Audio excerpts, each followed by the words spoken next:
Hello, everyone, and welcome back to AJ's Science and Technology. Today, we're going to embark on a journey into the microscopic world, where we'll witness the incredible process of how an amoeba, a single-celled organism, hunts and devours its prey. Like the Paramecium, it's a battle of the tiniest titans. To fully appreciate this microscopic drama, let's start by zooming in on the world of single-celled organisms. Amoeba moves around in its aquatic environment, extending its cell membrane to form finger-like projections called pseudopodia. When it detects a paramecium nearby, it responds to chemical cues and movements. The amoeba extends its pseudopodia around the paramecium, gradually wrapping itself around the prey.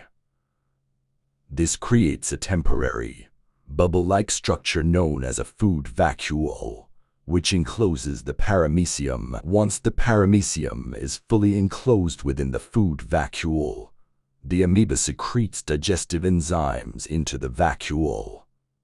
These enzymes break down the paramecium's cellular components, such as proteins, into simpler molecules like amino acids. As digestion proceeds, the nutrients derived from the paramecium's cells are absorbed through the amoeba's cell membrane, providing the amoeba with essential energy and building blocks for its own growth and maintenance. Any indigestible or waste material left from the paramecium, such as indigested parts or organelles, is eventually expelled from the amoeba's cell through a process called exocytosis. This process of phagocytosis allows amoebae to obtain nourishment from other microorganisms like Paramecia, helping them sustain their own life processes and continue their life cycle. The amoeba's hunting method is a bit different from what you might expect.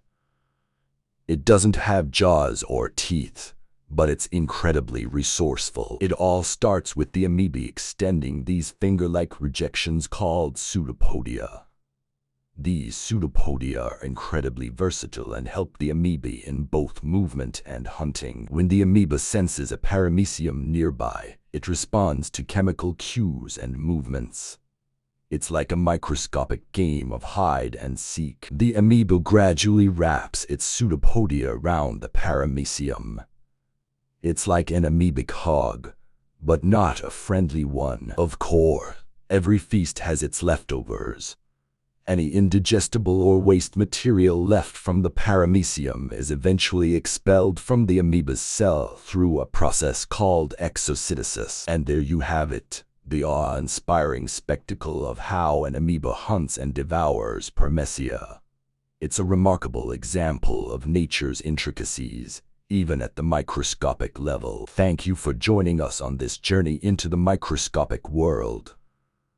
If you found this video as fascinating as I did, don't forget to give it a thumbs up, subscribe for more intriguing science content, and share it with your fellow science enthusiasts. Until next time, keep exploring the wonders of our world.